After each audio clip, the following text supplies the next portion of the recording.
Bonjour et bienvenue sur la chaîne de l'oracle de l'énéagramme. Aujourd'hui, on va demander aux cartes si la personne à laquelle vous pensez tient à votre relation. Alors, je me suis demandé si je le faisais uniquement pour les relations amoureuses, mais je pense que je vais ouvrir ce tirage, que ce soit pour une relation amoureuse ou amicale. Voilà, on verra ce que les cartes nous disent, mais est-ce que cette personne tient à votre relation? Voilà.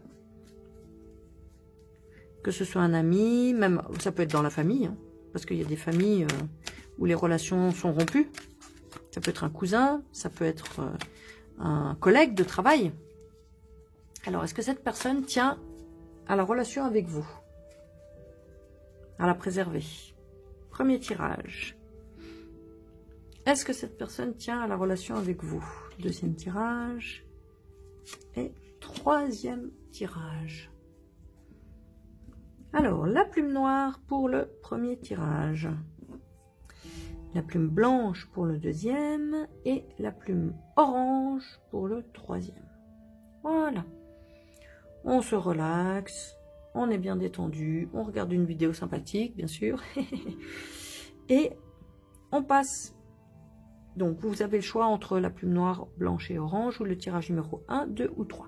On va commencer par la plume noire. Est-ce que cette personne tient à la relation avec vous?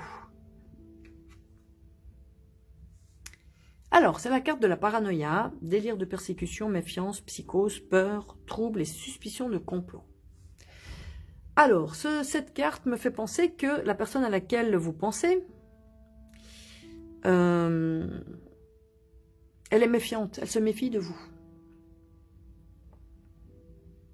Elle a peur de vous. Alors, mais c'est une peur exagérée. C'est-à-dire que cette personne se fait des idées dans sa tête. Va très très loin dans la méfiance. Alors, justifié ou pas, je ne sais pas. Mais cette personne se méfie de la relation avec vous. Donc, c'est une relation un peu compliquée quand même. Hein. Alors, peut-être qu'on va un peu creuser.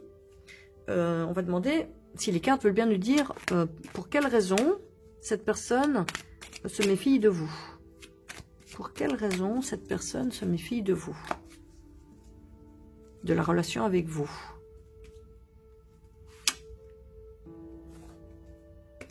Alors, c'est la carte de la mélancolie, vague à l'âme, tristesse, langueur, dépression. Alors, c'est possible que cette personne soit en dépression. Et une grande tristesse à l'intérieur. Alors, si elle est en dépression, vous voyez, noirceur. Si cette personne est en dépression, est triste, et c'est évident que quand on est en dépression, on ne voit pas la beauté des personnes, on voit pas... et si elle a vécu des choses difficiles et douloureuses, ben cette personne, elle a peut-être peur de les revivre. Donc elle a dû avoir un vécu douloureux qui s'est imprégné en elle.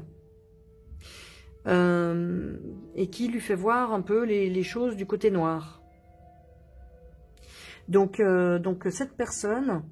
Elle a des douleurs à l'intérieur d'elle-même, des tristesses, elle a été blessée, elle a été utilisée, enfin, elle a vécu des mauvaises expériences qui l'ont peut-être rendue dépressive ou qui lui ont amené à voir la vie en noir.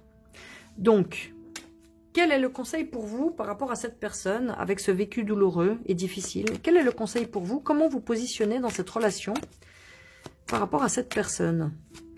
Comment vous pensez? Quel est le conseil des cartes pour vous par rapport à cette personne?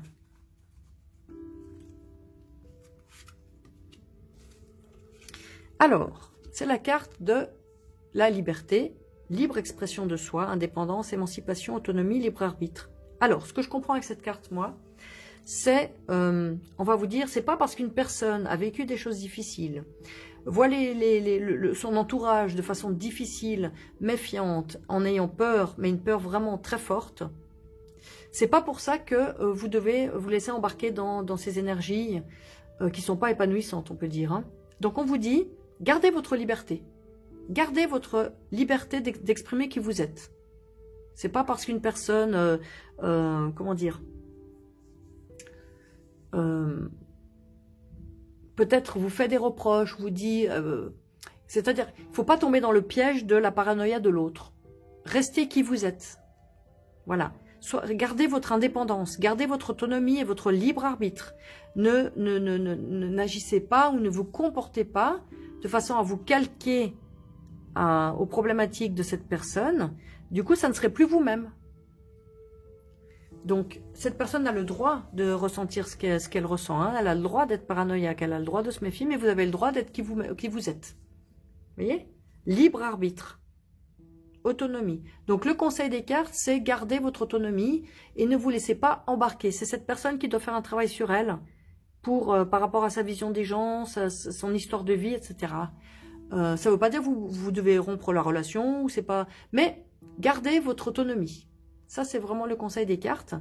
Et peut-être que si vous arrivez vraiment à vous distancier, vous pouvez peut-être, impacter cette personne rien que par votre être. Voilà. Préservez-vous et gardez votre liberté d'être, de ressentir et de penser. Voilà pour ce premier tirage de la plume noire. Alors, on passe à la plume blanche, deuxième tirage. Est-ce que cette personne tient à votre relation? Est-ce que cette personne tient à votre relation? Alors, la carte de la compartimentation, fragmentation, séparation, division, clivage, isolation, rabaissement. Il y a plusieurs possibilités. Soit cette personne, vous voyez, séparation. Il y a quand même séparation sur la carte. Soit cette personne, elle ne tient pas à votre relation et elle envisage une séparation. Soit c'est la première possibilité. Soit cette personne tient à votre relation, mais elle veut la compartimenter. Ça veut dire, votre relation ne doit pas, être intégrée dans sa vie courante, on va dire. Vous voyez, vous êtes à gauche, elle vous voit à telle heure, à tel endroit, mais d'un autre côté, cette personne a sa propre vie. Vous voyez, c'est des compartiments. Ça, c'est possible qu'elle pourrait tenir à votre relation, mais de façon compartimentée. Vous ne rentrerez pas dans certains aspects de cette personne ou de certains pans de sa vie. Ça, c'est ce que je comprends. La dernière chose, rabaissement. C'est aussi possible que, entre guillemets, on va dire, je ne sais pas comment le dire, cette personne peut-être tient à vous parce que, peut-être par manque de confiance en elle, elle a besoin de quelqu'un à rabaisser.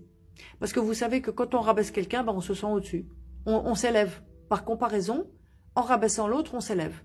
Donc, est-ce que votre relation n'est pas vraiment, on va dire, comment on peut dire, respectueuse et, j'allais dire égalitaire, je ne sais pas comment le dire, mais soyez attentifs si cette personne a des mots un peu blessants, etc. Est-ce que c'est une relation saine et épanouissante pour vous? Voilà. On va demander juste un conseil général peut-être pour vous, parce qu'il y a plusieurs possibilités. On verra si la carte de conseil peut donner une information pour vous par rapport à toutes ces possibilités. Quel est le conseil pour vous par rapport à cette relation? Un conseil pour vous par rapport à cette relation. Alors, la carte de la loyauté. Responsabilité, appartenance, famille, solidarité, engagement, avoir des certitudes. Alors, cette carte, c'est la carte de la loyauté, mais au niveau de l'ego. Alors, ce qu'il faut savoir avec cette carte, c'est que ça peut paraître joli de l'extérieur, la loyauté, mais il y a parfois des loyautés toxiques. Par exemple, vous savez, des gens, je porte pas de jugement, mais des personnes qui disent on ne divorce pas. Alors, c'est peut-être une loyauté par rapport à l'engagement. Mais si on est malheureux, eh bien, c'est peut-être ou si on est dans une relation toxique ou malsaine, hein, peut-être est-ce qu'il faudrait remettre en question cette croyance ou cette valeur concernant le mariage et l'union à la vie et à la mort. Voilà. Donc là, peut-être que le conseil qu'on vous donne, c'est réfléchissez à vos engagements. Est-ce qu'ils sont bons pour tous et bons pour vous? Réfléchissez à peut-être une loyauté que vous avez, peut-être par rapport à cette personne d'ailleurs. Est-ce que... voilà, moi je dirais juste réfléchissez à ça, est-ce que c'est bon pour vous? Vous seul avez la réponse. Et puis aussi peut-être avoir des certitudes. Ça donc c'est la personnalité de type 6 qui a souvent des certitudes sur lesquelles il s'accroche et qui ne veut pas en déroger et c'est comme si, c'est comme ça que je pense. Là on vous dit peut-être essayez d'évaluer certaines certitudes que vous avez et peut-être oser remettre en question et les réévaluer. Peut-être qu'elles sont bonnes, peut-être qu'en les réévaluant, vous allez retomber sur la même pensée que vous aviez avant. par exemple, être sûr que c'est bon de garder le mariage jusqu'à la fin. C'est un exemple. Hein. Mais peut-être, on vous dit, réévaluez vos certitudes. Et peut-être que vous allez découvrir une nouvelle façon de voir. Voilà le conseil pour vous dans cette situation par rapport à cette relation. Pour le tirage numéro 2. On passe au tirage numéro 3, la plume orange. Est-ce que cette personne tient à la relation avec vous? Alors, la carte du perfectionnisme. Procédure, exigence, sérieux, sévérité, précision, vision unique. Alors, moi j'aurais l'impression que cette personne, oui, vous avez vu, c'est une fixation. Donc j'ai l'impression que cette personne, oui, elle pourrait tenir à la relation avec vous, mais elle est exigeante. Très exigeante. Elle exige des choses. Elle exige des choses de votre part. Et peut-être aussi de sa part. Hein. C'est peut-être aussi une personne qui est exigeante envers elle-même. Hein. Donc, c'est une personne sérieuse. C'est possible aussi qu'elle a une vision unique. C'est-à-dire, peut-être vous êtes engagé pour certaines choses, peut-être dans une relation, dans un mariage, dans une relation professionnelle, etc. Donc, cette personne ne voit que ça, on va dire, vision unique. Elle voit une seule facette des choses et elle s'y accroche. Donc, là, on est vraiment dans, comment dire, il n'y a pas d'affectif dans cette carte. On est dans le devoir. On doit se comporter comme ça, on doit faire comme ça, il faut être sérieux, il faut, je dois. Beaucoup d'exigences, suivre des procédures peut-être. Hein, peut-être cette personne tient à cette relation parce qu'il y a des procédures qui ont été mises en place. Donc, pour se comporter de façon parfaite, peut-être cette relation a de l'importance pour cette personne. Quel est le conseil pour vous par rapport à cette personne? Quel est le conseil pour vous dans cette relation avec cette personne?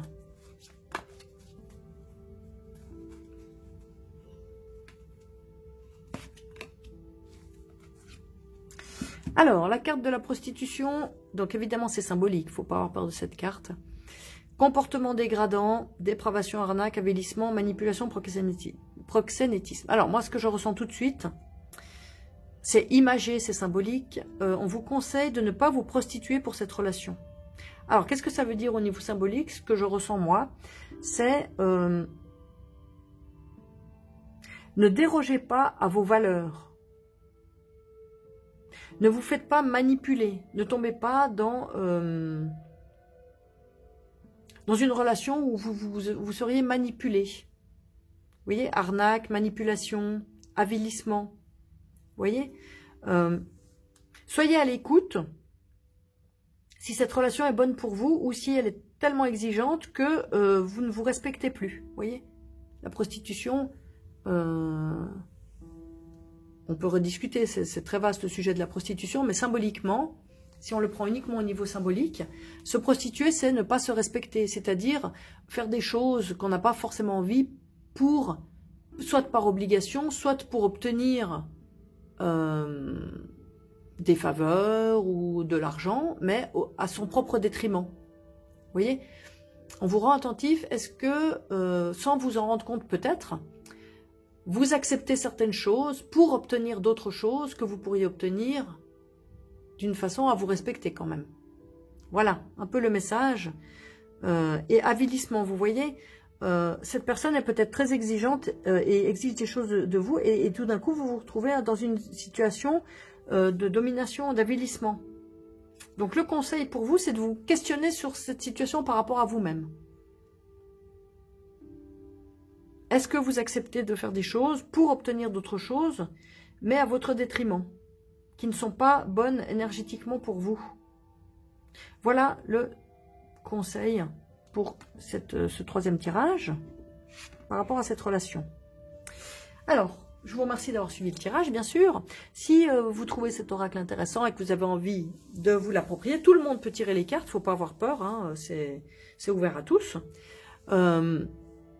Vous pouvez vous le procurer sur la boutique de l'énéagramme, https://l-enéagramme.com. Et bien sûr, pour faire connaître l'énéagramme et l'oracle, si vous trouvez ça intéressant, vous pouvez vous abonner, cliquer sur la cloche pour recevoir les notifications et bien sûr, liker, commenter et partager pour aider à la chaîne et à l'énagramme à se faire connaître. Merci beaucoup et à très bientôt.